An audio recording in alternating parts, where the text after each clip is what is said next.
What's going on, everybody? This is the feed to Embiid. I am your host, Austin Krell, along with my co-host, my highly regarded Brock Landis. Brock, how are you today, my good friend? I'm all right, man. I'm trying to maneuver the Sunday scaries after watching that Sixers basketball last night. But I'm it, I'm doing well other than that. Yeah, I feel you. I feel you. Before we get going, make sure to subscribe to us. Give us a review. Give Brock 5 stars. Give me 1 star. I know the drill. And if you have comments, questions, whatever, feel free to leave them in the chat. We'll answer them as the show goes along. But Brock, we it was the first game after a 5 month layoff. They had a lot of time to prepare, and well, you see, what had happened was they weren't prepared. um, TJ Warren who's had a tremendous year against the Sixers. Mm-hmm. He was no stranger to the basket last night. A career high 53 points in that game against the Sixers. Did you know that he has a true shooting percentage of 78% in four games against the Sixers this year? 78%. That's unbelievable. And in every game, I think he's taken over 10 field goals too. I mean, he's been effective. 29 the first time they played, 21-21, I think, and then 53 out of nowhere. But it looked like it was clockwork for him. It was unbelievable. And it wasn't like it was something that he was just overcoming incredible defense. It wasn't that. The Sixers looked to be in pretty much shambles as soon as he got going. And, early on, I thought that they were effective with trying to play Ben at the elbows. He even opened the game with, an isolation dunk at the elbow. But as soon as things got a little bit calmer and the Sixers sort of, they sort of fell off the schneid for that hot start, the Pacers clawed back into it, and the Sixers went away from everything that worked. It was like, okay, let's stop working. We got to go away from this now. And the Pacers put in Jakar Sampson to go small ball. As soon as he, comes in the game, it's a whole different story. For whatever reason, the Sixers, as much as they prepared, were not prepared to handle Jakar Sampson playing center. He's 6'7". Like this isn't a legitimate center either. Let's emphasize they went small, and the biggest player on the floor was 6'7". And the Sixers have 3 players on the floor at all times that are taller than 6'7".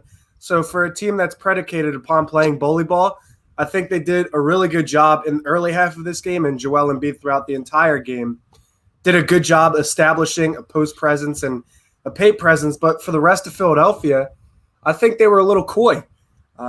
If Jakar Sampson is the tallest player on the floor, there's no excuse as to why Philadelphia should not have blown this team out.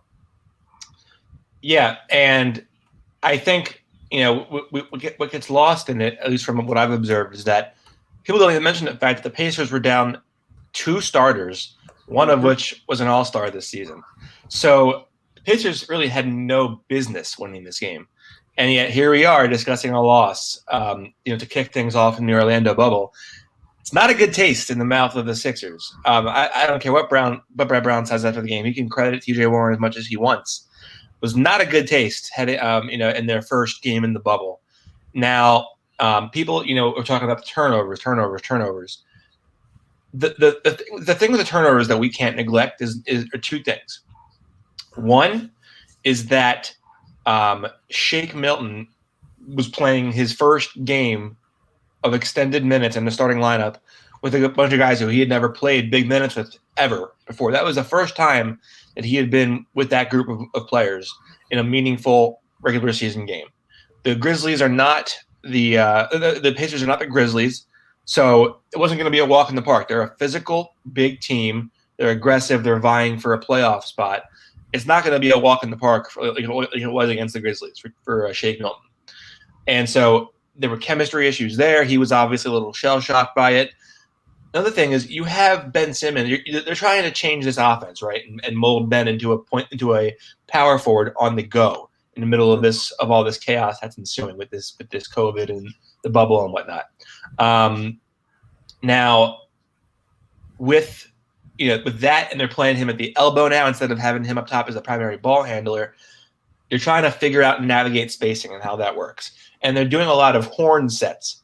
For those who don't know, with the horn set, with the horn set, you are you're trying. You have two bigs up at the free throw line area, maybe extended or maybe even pushed up a little bit more towards the top of the arc. And then your ball handler is going to make a decision as to how to go in the play. Does he go with the better shooting big and go for a pick and pop, or does he go for the for the dive to the rim off of the not great shooting big in Ben Simmons in this case, and go for the pick and roll? Either way you go, the other big is hoping that the defense miscommunicates and they leave somebody open, and it's either the guy cutting to the rim or the guy popping out for the 3-point shot. But that's the idea of the Horns offense. The problem is they were leaving far too much space between the ball handler trying to make the entry pass and the receiving player in the post. So as a result, Pacers were able to get in those passing lanes, able to get in the middle, and they're able to create havoc with live ball turnovers, and that crushed the Sixers throughout this game. In terms of understanding the offense and attention to detail, you have to pull those bigs up higher or initiate the offense down lower. But if you're going to maximize your space with that offense, you have to pull them up higher so that way your point guard can actually come outside of the lane to run the offense.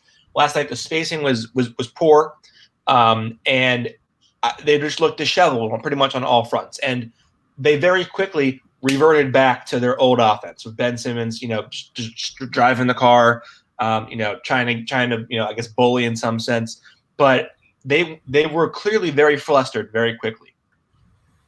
Yeah, and what I want to look at before I dive deeper into Brett Brown's performance during this game was the wing play and the guard play on Philadelphia's behalf. And I think this spacing is most negatively affecting Josh Richardson, and Jay Rich had an 8.9% usage and 8.3 usage for Shake. So if your two primary ball handlers in the half court have a usage of below 10%, that means they're essentially obsolete in that half court. And to make matters worse, Richardson played the most minutes of any player in the fourth quarter on the Sixers, and his usage percentage in that quarter was 3.8. For reference, TJ McConnell's was 13.3. So I think Richardson is really struggling to find his role in this team. I alluded to that a week or two ago. 3 turnovers in his performance, and on 40 touches, he passed the ball 32 times. So what I think is happening with Josh is that he was good at a lot of secondary off-ball movements in Miami. A lot of people said that Josh was experimented with in Miami as a point guard, but the highest percentage of minutes he spent playing at point in Miami was 12%. A lot of his time was either spent at the two-guard position or small forward. In Philadelphia, a career-high 19% of his minutes are coming at point guard. And the problem with that is he's not a point guard. He struggles in the pick-and-roll scenario, and he's much better off of the dribble handoff, off of screens, cutting, doing things of that sort with a primary ball handler. Unfortunately, Shake Milton got into early foul trouble, and he wasn't the primary ball handler for this game. So Josh is forced to do a little bit more.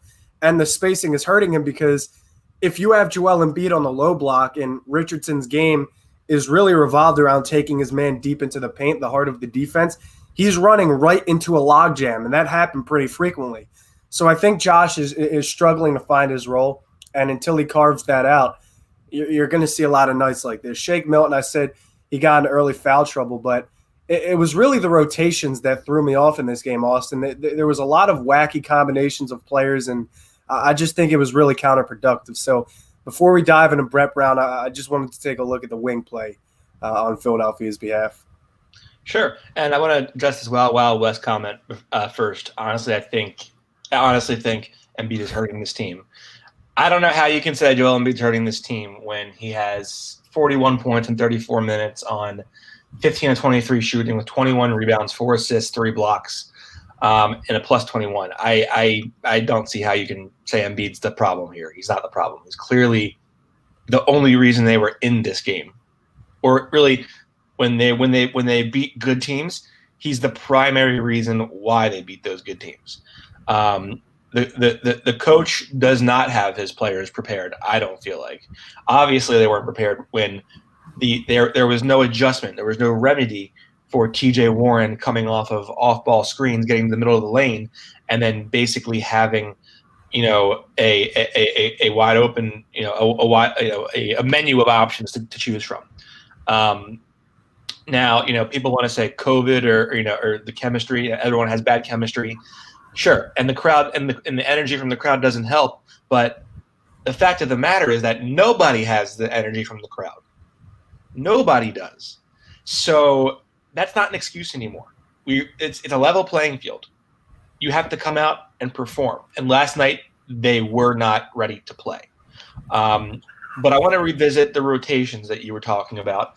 I thought it was certainly a decision that they go with that Brown opted to go with Neto to close the game out. That was an interesting one when you could have gone with, I don't know, Matisse Thybulle, Alec Burks, a bunch of better options that would put you in a better position to win the basketball game than how Neto does.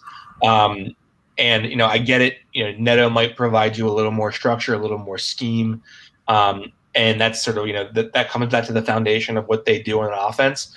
But in the closing stages of a basketball game, when the pieces are odd fitting, you can't just resort to your traditional offense that is high turnover, not great shooting, or what have you. You have to put the pieces on the court that put your best player in a position to be successful.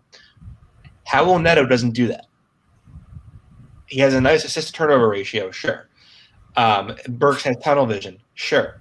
But Alec Burks provides spacing. He provides secondary, even tertiary ball handling ability. He can run a pick and roll, and he can shoot the basketball. That helps Embiid spacing and makes his life all the more easier. So I disagree with that decision. The decision to play Matisse Thybulle 11 minutes, I thought was a joke. He had 4 fouls, sure. He also had 2 left. That if he ends the game with 4 fouls, that means he has 2 left. You could have used him more than what you did, and there were situations where he could have been effective, especially late in that game. So if he fouls somebody, okay, fine, he burns a foul. Then what? If he fouls out, okay, you weren't using him anyway. So why are you afraid to use the kid?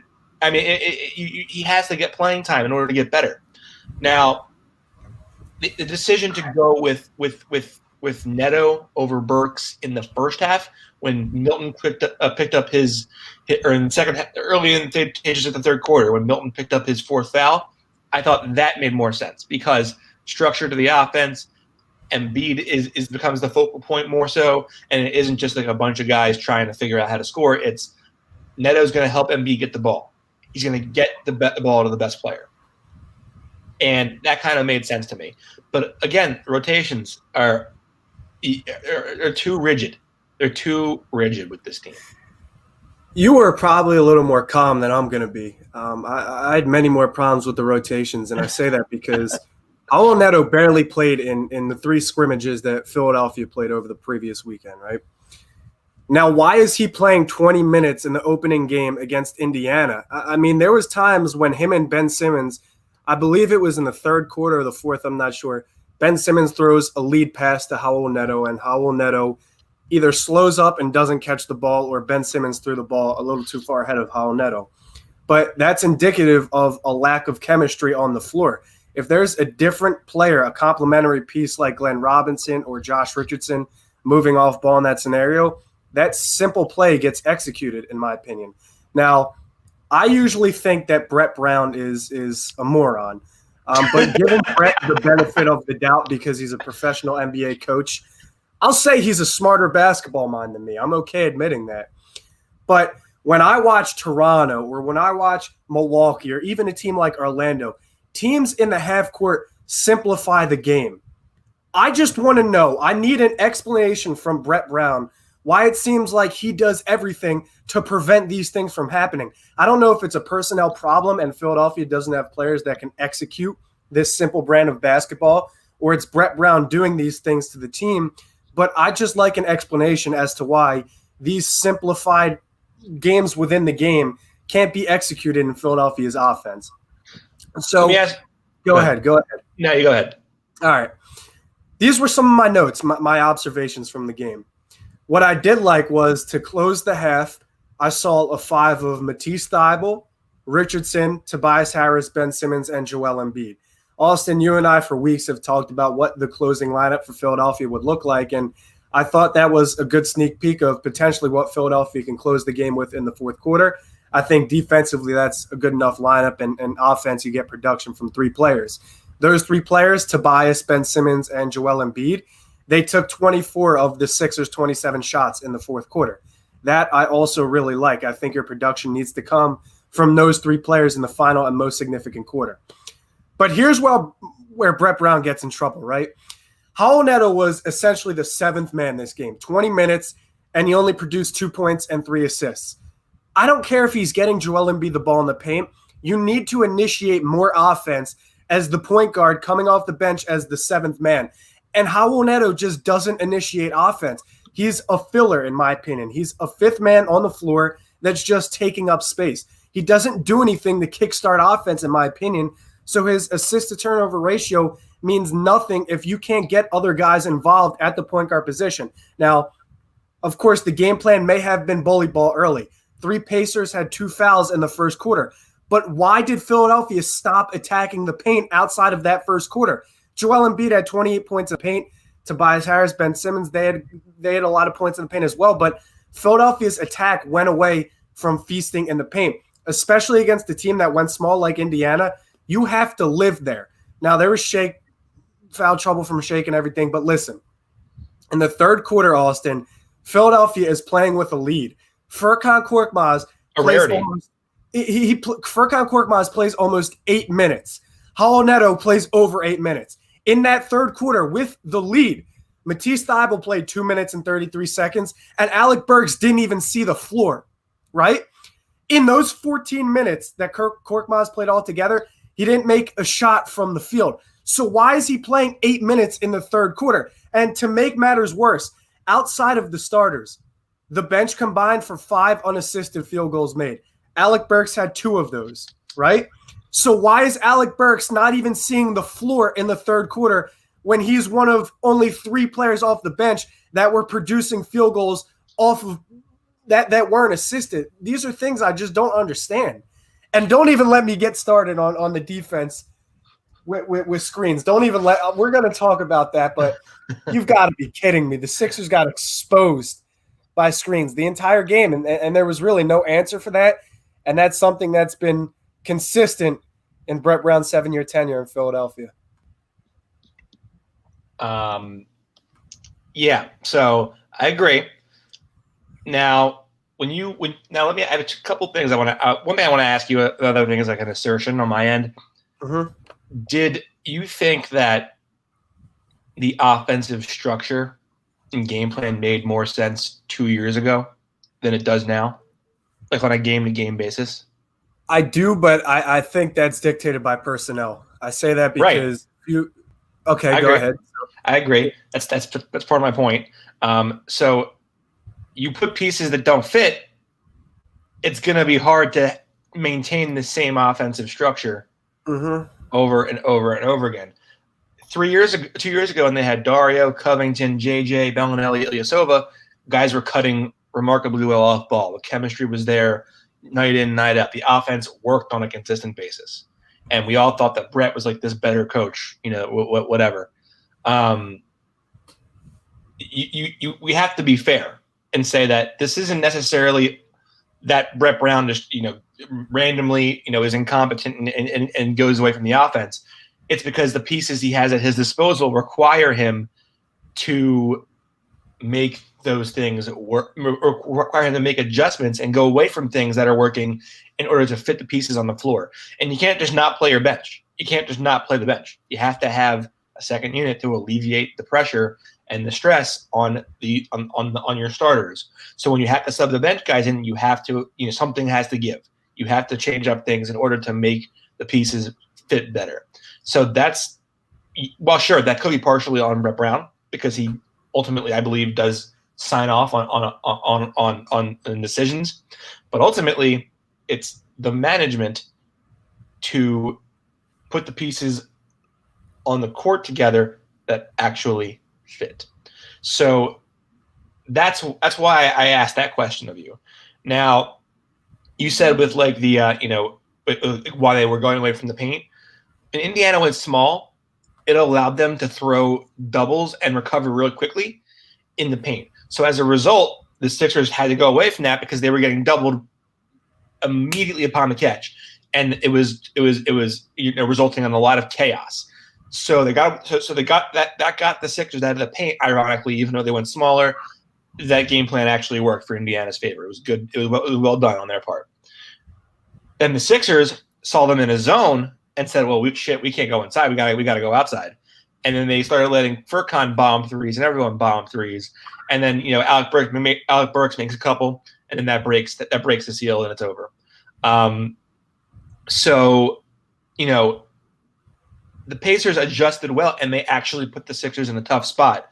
And the Sixers knew they couldn't go inside because as soon as they were throwing in entry passes, the Pacers were right there to get in the way and create live ball turnovers. And the last thing, if you're going to have a turnover against a really good team, Brock, if you're going to have a turnover against a really good team, the last thing you want to do is have a live ball turnover. The more you let athletic wings get out in the live ball system of play, the more chaos it's going to be and the more pressure it's going to put on your defense. Brock, I see you had a nice little vacation there. Welcome back. Yeah, I got a little fed up. I didn't want to talk about the Sixers anymore, so I left. I had to take a breather. I'm glad to have you back. Thanks. One of the things that bothered me, a comment kind of took the words out of my mouth. Ferk shouldn't have played after his first run. I just said that playing in the third quarter, almost 8 minutes, is inexcusable, and in 14 minutes total, he didn't make one shot from the field. So I'm not sure what Brett Brown is doing, and I do think the loss of Glenn Robinson does hurt. But again, we're talking about a really thin Indiana team, and this team, they produced around T.J. Warren, but T.J. Warren was essentially this entire offense, and his fourth quarter production is really infuriating because in the first, he was super hot, I believe 19 in the first. In the second, double-digit points. In the third quarter, he goes 1 of 5. Now, here's something I noticed. Warren scored more points and got more shots off against Tobias Harris than Thibault. He went 0 of 2 against Matisse Thybulle, and Thibault defended him for a little longer than than Tobias Harris defended him, I should say. And yet Thibault played 2 minutes and 33 seconds in that third quarter. You could chalk that up to foul trouble, but this is just something that could have potentially slowed down T.J. Warren, and yet he still erupted for 50-plus points. He goes 9 of 10 from the field, 5 of 5 from distance against Ben Simmons. But Simmons got abused by screens. Now, for Indiana, they had 42 screen-assisted points. That's 30% of their points coming off of screens. I don't understand how Philadelphia defensively can just go over every single screen, and oftentimes there's more than one screen. So you're forcing Ben Simmons to go over 2 screens now just to try to get a hand in the face of T.J. Warren. And Warren was pulling from like 3 feet beyond the arc. So Ben Simmons was working tirelessly the entire game to get around screens to try to get a hand in the face of T.J. Warren. And it didn't work. And Philadelphia constantly drops their big man into the paint, and they isolate their guard at the top of the perimeter and force them to try to work around these screens, and it just doesn't work. So teams really expose and abuse Philadelphia with these screens, and defensively, I thought that's why the effort was so poor. No matter who Philadelphia threw at T.J. Warren, Indiana just worked harder to get their player open. And that's something where, Austin, I was going to talk about this when you asked about did scheme work 2 years ago. I mean, I think personnel is 95% responsible for this type of stuff, because it's like if you have a guy like J.J. Redick, you can do creative things in the half court to substitute for not running the pick and roll.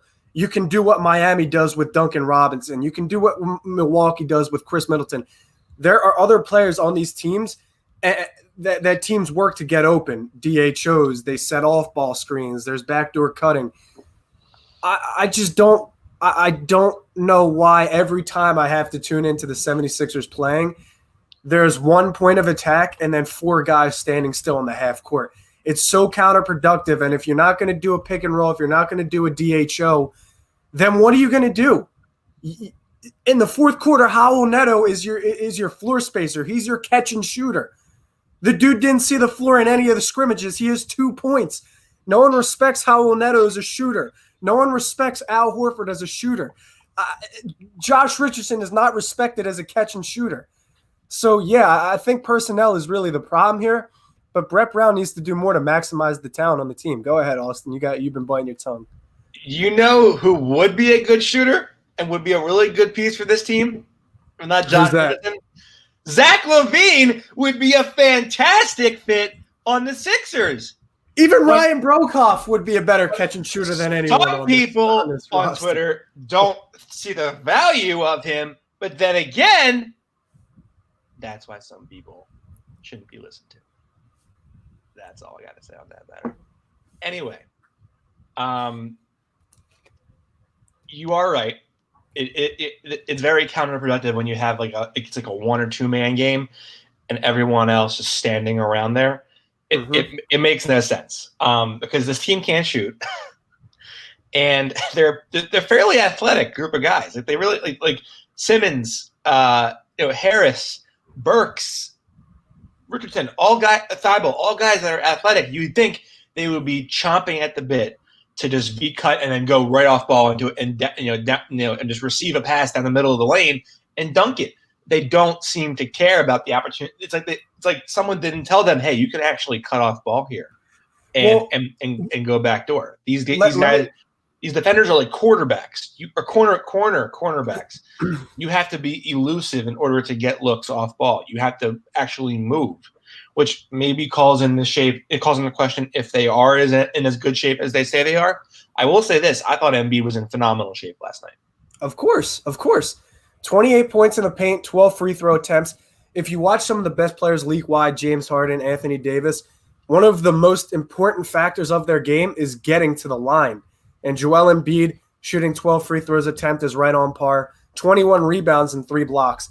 There was nothing Joel Embiid did in this game that I minded. I thought Tobias Harris had a great game. I liked 21 shots. He made 12 of them, so fairly efficient. He took 8 threes, which is exactly what we've been asking for. More shots from beyond the arc. He had 63 touches and no turnovers, which is incredible. And he, too, had 16 points in the paint. So the two of them were productive.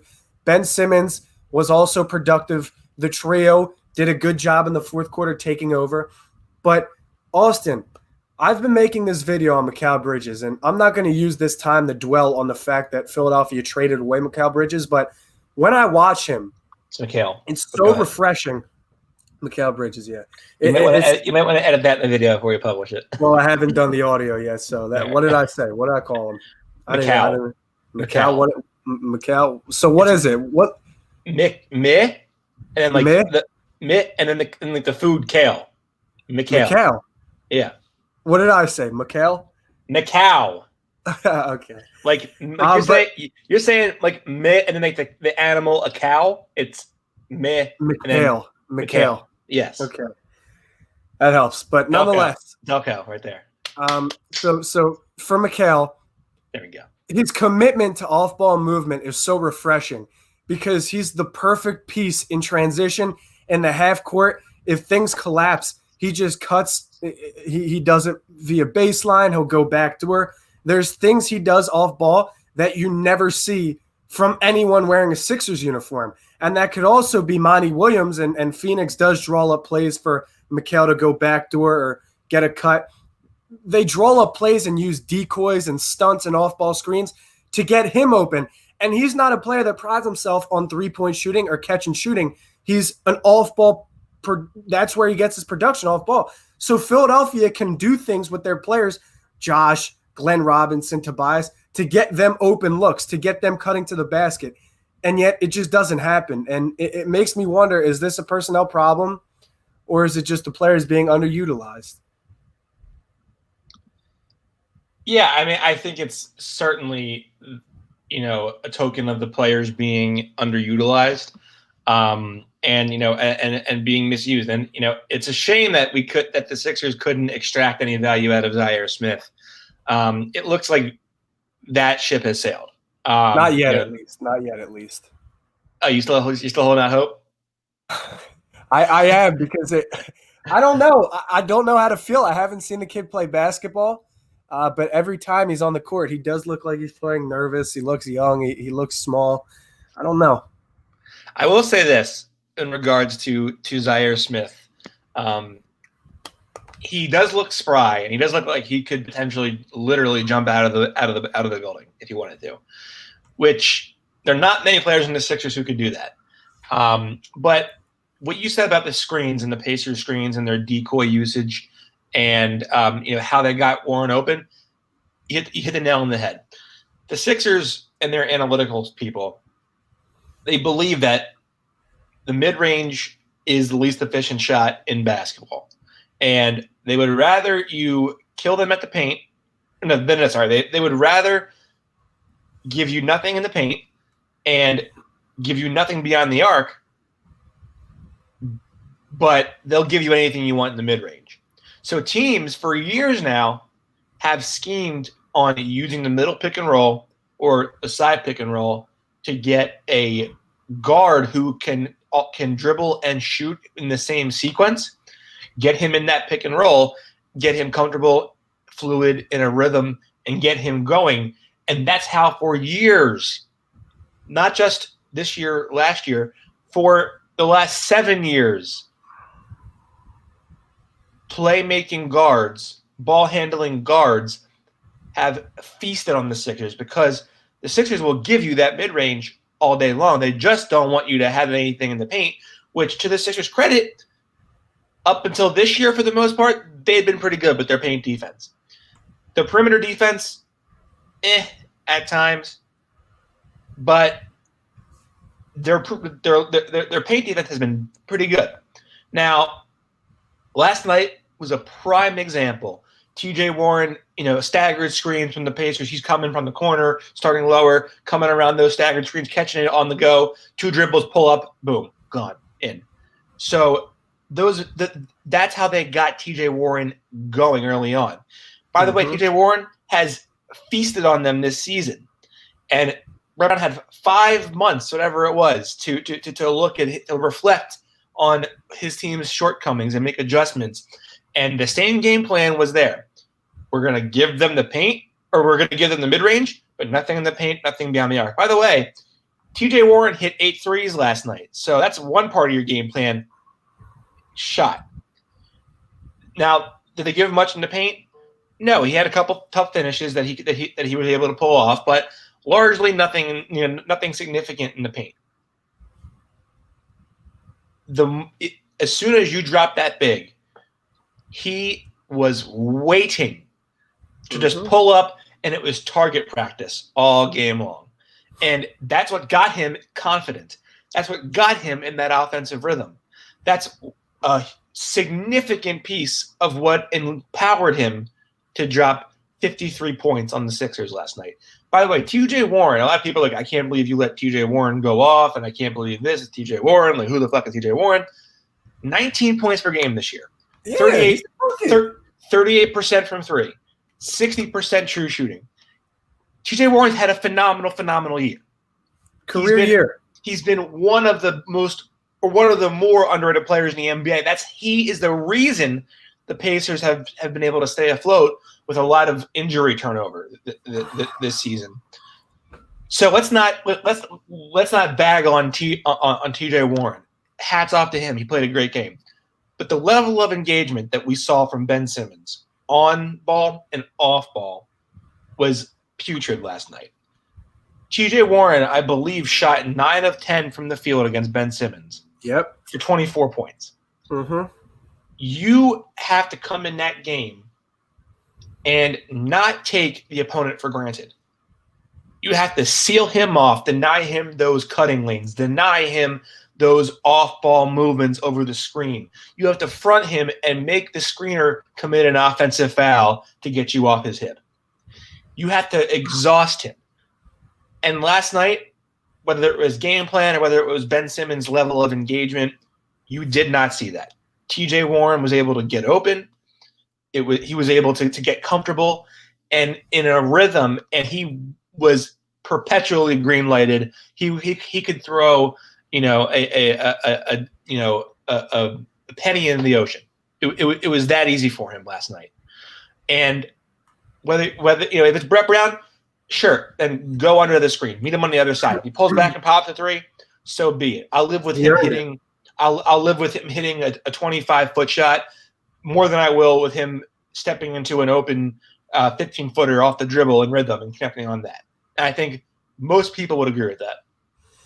That's why I think that defensive scheme is so problematic, because you're playing on the hip of or behind players that have the clip from deep or are precise from mid-range. So that's why the Spencer Dinwiddies, the Kyrie Irvings, and the T.J. Warrens of the world can create this little window of space enough to get a shot off. And regardless of Ben Simmons or Matisse Thybulle's wingspan, it's not enough to deter the shot. And it's really not complicated basketball.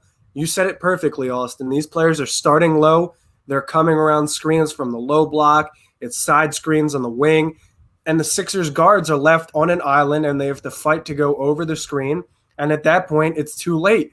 You said it. It's target practice. And for most players that have enough space to get that shot off, that's what will happen.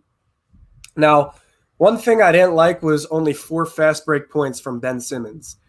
And this is a part of Simmons' game where he finds most of his production out in transition and on the fast break. This is largely because of Philadelphia's turnovers, and Indiana wasn't missing that many shots. But, Austin, do you think at any point over this next 7-game span or in the playoffs, Philadelphia may revert back to their offense from the regular season where Ben Simmons is the point guard? Oh, yeah, absolutely. You think so? I full-heartedly believe it. And I'll tell you why. Jimmy Butler said this on the podcast with JJ Redick. You can't change the offensive scheme in the season. I get it. You had 5 months off, whatever. It wasn't like it was 5 normal months to come together in the summer and work on things and figure out a new scheme. You're quarantined. You have to work out independently. And without the proper access consistently, you're basically just trying to stay in basketball shape. So you say they had 5 months to prepare for this, and that's an off season. Sure, but in the context of what's actually happening in our world, it doesn't really apply. So I would be shocked if they don't, if the things look really bad, they're like, all right, if we throw in the flag or throw in the towel, whatever it is, he's back to point guard for Ben. That doesn't mean it's a solution going forward. In fact, under a new coach next year, which I am very confident there'll be a new coach next year on this team. Last night, from what I got out of the press conference covering the game, Joel Embiid looked demoralized, and he sounded like he was about to cry. He got 42-21, and they still couldn't win the game. So the moment that Brett Brown loses Embiid's support, it's over for Brett Brown. Done. Joel Embiid is virtually the only reason that Brett Brown's still there. So when Joel's fed up, goodbye. Now, getting back to the game, what you're saying about the fast break points is an issue. Ben Simmons only had 4 assists last night. Mm-hmm. 4 assists. Interestingly enough, I'm not sure why this is, but 2 of his top 5 lowest assist total games came against Indiana this year. People give Nate McMillan shit. He's a good coach. I think he's a good coach. I think he does a good job of strategizing and game planning for his opponents. Now, what did I want to say? 4 fast break points. Ben Simmons at the helm, point guard. That's awkward silence. Let's go to Shake Milton and Joel Embiid. That's right. Uh-huh. So people want want to blow that up, and they want to say like, oh, they have chemistry issues. I would rather they have that incident, a 2-second incident, than them just lower their heads and drag their feet to the sideline, because it shows that they care and they want to figure this out, and they're frustrated by what's happening. Now, if this is a continual thing, then yeah, they'll stop caring and they'll say, well, we're screwed anyway, it's over. But they're trying to figure it out. At least they care. That's a step in the right direction. So I don't think you go away from Shake Milton. I don't think you banish him to the bench. You have to roll with this and give it a chance to work until you've exhausted the option and it's just not working. And then at which point I'll eat my words. I said that I wrote a damn college thesis on Shake Milton being the best option or being the solution. I'll say I was wrong. Maybe he's not the solution. Shake Milton was supposed to be a first-round pick the year he was drafted, but an injury just dropped his draft stock. So Shake Milton has potential. He can handle the ball. He can shoot it. Last night was a very, very, very cold awakening for him. He got crushed by T.J. McConnell. By the way, T.J. McConnell knew the Sixers' plays. He was calling the Sixers out and basically calling Brett Brown's bluff last night. And it was, pretty obvious, pretty embarrassing if you're the Sixers. And so he was getting crushed. Pacers were targeting Milton often in the half court because they knew, and Brett Brown even alluded to this previously, they knew Milton was not ready for the physicality of playing starting minutes in a crucial game against a playoff opponent. Yeah, you're right. And I think Joel Embiid and Shake Milton, that interaction is getting a little overblown. I don't think Shake was in the doghouse because of that. He had 3 fouls by half, and in the third quarter he played 3 minutes and picked up a foul. But I think, Austin, you're right. There's going to be growing pains with Shake Milton as the starting point guard, but it's something worth experimenting if it eventually works for Philadelphia, because right now there really is no creation from a point guard on this team in the half court, and there hasn't been. But I do think that I'm also a little annoyed that another TJ was able to find so much success against Philadelphia in TJ McConnell. And how did he do it? In the pick and roll. How did Doug McDermott score in the pick and roll? How did TJ Leaf score in the pick and roll? By the way, he looked awful last night, TJ Leaf. He looked horrible. Yeah, he's just one of those players who you look at on the court and it's just like you cringe. Like, I don't know. Anything he does is just ugly. He was a pretty good shooter in college, though. I don't know what happened. But nonetheless, I think Brett Brown is really jeopardizing the success of Philadelphia by putting his players in these positions. It's leaving guards on islands in the pick and roll. It's dropping bigs on the pick and roll to allow them to get put in a situation where I either have to pick up the guard driving now and the big gets the ball, or if I don't pick up the guard driving, the guard just gets an easy bucket. It's defensively making your players go over every single screen. It's on offense, not having any accountability for your players so they can just stand still and let things happen. No plays in the half court. It's just certain ways I think Brett Brown is using his personnel in which it's counterproductive. And, of course, you can make a point that the personnel isn't productive for what Brett Brown wants to achieve. So then you can defer blame to Elton Brand. But in a game like last night, I don't think there are any new problems that Philadelphia encountered. These are overarching problems that people have been dissecting for both this season and in years past. It's their turnover bug that haunted them. There's multiple players with 4 turnovers. It's the pick and roll ball handler defense. It's just these things that we have seen time and time again as Philadelphia fans, and it's just infuriating knowing that there's no end to them. It's just going to keep happening regardless of the personnel. Yeah, I mean, I think there are variables at play there, but I think at this point they've seen such turnover and they're still having the same issues.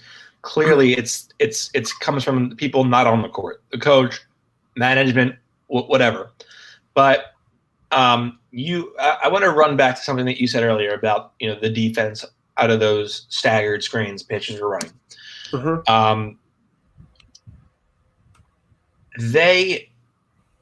when the fact that that Ben Simmons has to chase them through the screens in order to get the T.J. Warren indicates to me that, why does he have to run through the screens? Why isn't the help there? Maybe the help isn't there because the help doesn't trust that their help, so the helper's helper, is going to be there. Because if you go to help on that screen, that's going to leave your man open. Mm-hmm. And then if you don't believe that your teammate's going to recover and shift over, rotate over, and then your guy's going to get an easy look, and then he's going to come back and look at you, you don't want to rotate over. You're not going to take the blame for your guy getting an easy look. So I wonder if that's sort of an indicator that the people on the court, on the defensive side of the ball, don't trust each other yet, or at least maybe not yet, maybe not at all, period, ever. But the help should be there on those screens, and it just hasn't been there. And to me, it's a growing sign that whether it's Embiid not trusting Harris or Harris not trusting Shake, whatever, there's a lack of continuity and chemistry and trust on the defensive side of the ball that makes it basically, you're going to have to chase him through the screen because I can't leave my guy because I don't trust that he's going to come over to help on my guy. So when you have that and it's cyclical, it makes it pretty easy for the opponent to score repetitively and in the same ways over and over and over again. I want to go over to Tobias Harris, who I thought was as good as we could have asked for last night. I mean, he had 29 shots to get 30 points. Not that efficient. A lot of it was, plays at the rim where he's just trying to get, trying to get the contact and finish the play. A lot of big bodies down there. That I thought he was, he played about as well as you could have asked for. 30 points last night. And he faded a little bit in that fourth quarter. But any slander you have for Tobias Harris last night is purely out of a narrative or an agenda anyway. Yeah, 24 of the 27 shots in the fourth quarter came from Toby, Ben, or Joel. I like that, and I also said I like the volume of shooting from Tobias Harris. I'm not going to complain. My only question to you, Austin, is if you have 5 seconds left on the shot clock, not even on the shot clock's unplugged. You've got 5 seconds on the clock, right? Who is taking your final shot for Philadelphia? Regardless of the outcome, if you're down 3, it goes to a three-point shooter on the floor. If you're down 2, I think it goes to Joel. But I think Philadelphia really needs to address that in this offseason. If there's 5 seconds on the clock, who's taking the last shot for Philadelphia? And the fact that it's probably only 2 players on the floor when there's 5 deployed is problematic. Yep, no, I agree.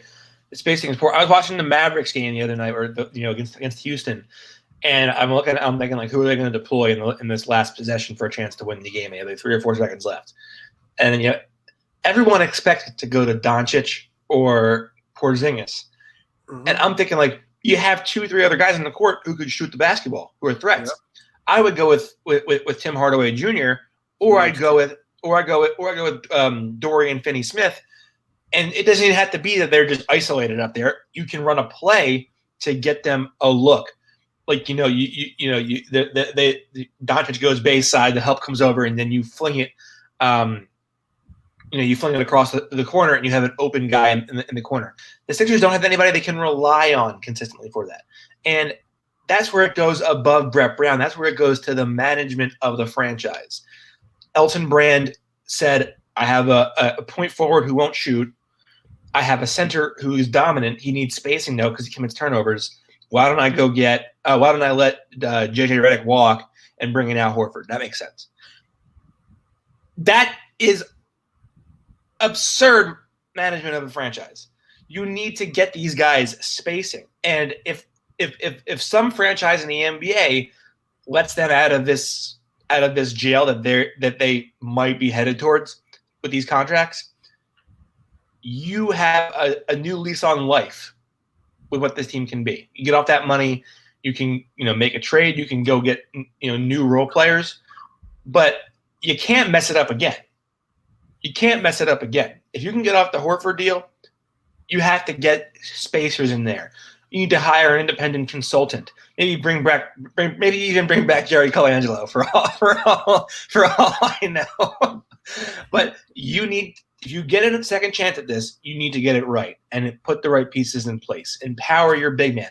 I don't think that Embiid looks at this franchise, looks at his bosses and says, you guys value me. Because what they did this offseason was they took away two of his favorite teammates and they brought in Al Horford, who doesn't help his spacing issues at all. They're not catering to they're not catering to the needs of your franchise player, and that's how you get a guy disgruntled. That's how you get a guy wanting out. Another problem is that he probably doesn't look at his bosses as bosses. He looks at them as probably mutuals or friends, and that's another thing that could be problematic. But we've spent countless shows talking about Brett Brown and Elton Brown and the disciples in Philadelphia. But one thing that we didn't talk about that I think is pretty significant was TJ Warren's final bucket. And it appeared Philadelphia was in man-to-man. It almost looked like 2-3 that morphed in a man. But regardless of Philadelphia's defensive scheme on that play, Ben Simmons leaves his defensive assignment to play help defense with 6 seconds on the shot clock on a guard dribbling to the free throw line, leaving the man with 50 points wide open, 2 feet beyond the perimeter. And TJ Warren hit that three with 5 seconds on the shot clock, and it made me scratch my head. I don't know if that's a lack of defensive awareness by Ben Simmons or if he felt like maybe doubling would help him swipe the ball away or get a deflection on a pass out of that. But you cannot leave TJ Warren wide open for his final shot of the game. And he's got 50 points. That's something that just doesn't make any sense to me. That needs to be denied defense. You need to take that shot away. He should not even have that look. And if he does have that look, it should be generated off of a screen or off of an inbounds play. He shouldn't just get a wide open three with 1 shot left in the game. That's something that bothered me. Yeah, no, they needed to stay attached at the hip, and it was hilarious that they let him get open like that. Piero TB3 says the key is putting the players in the right situations and playing to your players' strengths. Mm-hmm. Yeah, absolutely. And down the stretch of that fourth quarter, they didn't do that, and the offense stagnated. And they let TJ Warren get a second win. TJ Warren had 12 points in the last 5 minutes of the game. He had 6 points in the last minute of the game. So you had your closer on the other end of the court, and it was God. You can't move. M2G says you can't move away from Shake. It at least the lineup change. Trio were so strong in the paint because they had space. Shake has gravitational pull no matter if he hit the three or not. I agree with that. I agree with that. I think you have to ride with Shake Milton on the court and really make it, at least let him prove that he's not worthy of the opportunity, in which case, okay, fine, you have to make a business decision. You have to put in the right players there. But I wouldn't move away from Shake after one game, that's for sure. This is the Lions' first time playing together, certainly. And I think that's absolutely a contributing factor to why we saw such chaos last night. It was the first time playing a game together. And then on top of that, it's against a playoff team. It's a team that you're trying to win against and leapfrog in the playoff standings. I get that. Yeah, I mean, this is an interesting point. That's part of the issue with Joel missing games. Brock, let me ask you this. Yeah. At what point do you consider maybe, okay, we need to build around Ben and not Joel?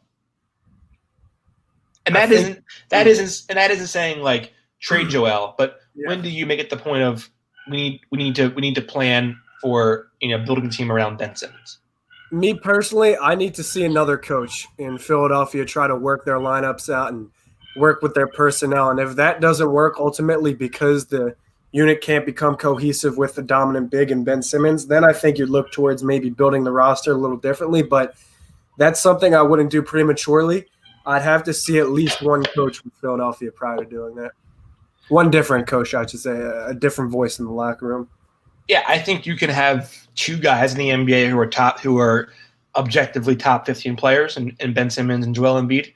And I think I would start building around Ben Simmons now because Ben has been a bigger constant than Joel has been. You can't build a team around you can't build a team around a guy who is not there all the time. And I'm not trying to call into question Joel's injury history, but I'm just stating a fact. The team crumbles when he's not on the court. That's because they're built around him. Let me also say this. I talked a lot about other teams in the East. I want to look at Toronto because I watched Toronto's game last night, and the Raptors look phenomenal. And their point differential, their record, everything up until this point in the regular season last year is identical this season, just a little better. So the Raptors are still beating teams by the same margin. Defensively, they're just as good, and they're led by head coach Nick Nurse. Now, if you look at Toronto under Dwayne Casey, they were consistently good but couldn't get past a certain point. And they had the talent to do so. They just could never beat LeBron James or get anywhere further than they could in the East. Nick Nurse comes in, Kawhi Leonard comes, and that's huge as well. But Nurse implements a new defensive scheme where you kind of swarm to the basketball. It's almost like a wall forms. Offensively, they're hitting on all cylinders. And look at how many homegrown prospects are thriving in Toronto's system. OG Anunoby, Pascal Siakam, Norm Powell, Van Vliet, Terrence Davis. There's a lot of players on Toronto that Toronto committed to. They built a system around, and that system works. The same can be said for Milwaukee, maybe other teams in the East. Philadelphia, I do think they have problems, and this season definitely didn't help with personnel, but the question is going to be, can you match a downhill attacking forward like Ben Simmons who can facilitate with Joel Embiid, who's probably going to be stationed in the paint more often than not? Can you pair the two of them and three players around them and still be as productive as you want to be? And people will say no because Joel Embiid may hinder Ben Simmons' game because if he's standing there at the low block, it kind of interferes with what Ben Simmons wants to do, and Simmons needs that spacing. Joel Embiid needs spacing. So there's a lot of answers that Philadelphia is going to have to seek. They have to address these problems, but I do think that the last point M2G made is a valid point. It's tough to create this chemistry and this continuity if Joel Embiid is going to miss games, whether that be due to load management or due to little injury bugs. It's tough to create a constant chemistry and a constant system with a player that's not as durable as other players on the team. Yeah, no, and I agree. Let me just look here. Greeny Green says, not Ben. He never touched the ball in crunch time. I think there's a way that you can incorporate Ben in crunch time where it's like if you have him in the dunker spot and you have Embiid playing the middle, if you get it to the free throw line, the defense comes up to contest Embiid, that leaves Ben open, boom, dunk. And that works in theory. Obviously, it's applied differently. Coaches are going to defend that differently in game plan. But I think you can use Ben as a pick and roll screener in crunch time and find spacing. And find spacing that way. But I do not think you should just go away from Ben Simmons in crunch time. He also says, hell no, bring back Hinkie. I would certainly think about how much different this team could be if Hinkie was still here. The NBA hated him, but this team would have I have a feeling this team would have been a lot better built if Hinkie were still here. Maybe. I'm not sure if I'm 100% comfortable saying that. Toronto is the defending NBA champion. They don't have a pick within the top 10. So you never know, but it'd be interesting to play with. Yeah. Christopher Dibler says, if Shake Milton can't shake, pun intended, off the nerves moving forward, what is the feeling of this team in the playoffs? If it's the same team, the best they can do is second round. I don't think they can get past two playoff opponents. If they have to revert to their old ways, they're far too inconsistent. And when they go through cold spells from the field, it isn't one or two games. It's a series of games, 4 or so. In playoffs, that's death. Here's what I'll say about Shake Milton, and this may seem unrelated, but Michael Thomas, the New Orleans Saints wide receiver, his Twitter handle has been and still is @Can'tGuardMike. KD, easy money sniper. Now, why does this relate to Shake Milton? His Twitter handle is at Sniper Shake, and it has been at Sniper Shake. He's not lying. He was a sniper in college. He's been doing pretty well in the NBA and limited opportunities. So I am standing behind Shake. If he's as confident in his shot as he appears to be, then I think eventually it'll all make sense. One bad game, foul trouble, turnover riddled. But I agree with you, Austin. I would not go away from the Shake Milton experiment simply because he is a third or fourth shooter on the floor, and seeing Howell Neto or Al Horford as your primary floor spacers and catch and shooters is just horrendous to me. Absolutely. Well, we got to go. It's been an hour. we got to go back and do other work now. Brock, any parting shots for the fans? No parting shots. Just make sure to tune into my next video. We're going to have Mikal Bridges, that video uploaded by the end of today probably. So make sure to tune into that on my YouTube. He's Landis Brock on Twitter. Brock does phenomenal videos for the Painted Lines YouTube, as well as his own enjoyment. Brock's a wild dude. Say that. You can find me on Twitter at KrellTPL. I'm working on film now with the Sixers coming back. I'm part-time beat guy with Jason, and more articles coming out soon, hopefully. As always, thank you for tuning into the Feed to Embiid. Continue commenting and asking questions and whatnot. Please subscribe on Apple Pods and give us a rating. We always appreciate the feedback. Everybody stay safe. Continue to wear your masks. We're gonna get through this thing with or without the Sixers. Probably without them. But he's Brock Landis. I'm Austin Krell. As always, thank you for tuning in, everybody. Stay safe and have a good week. Time for breakfast.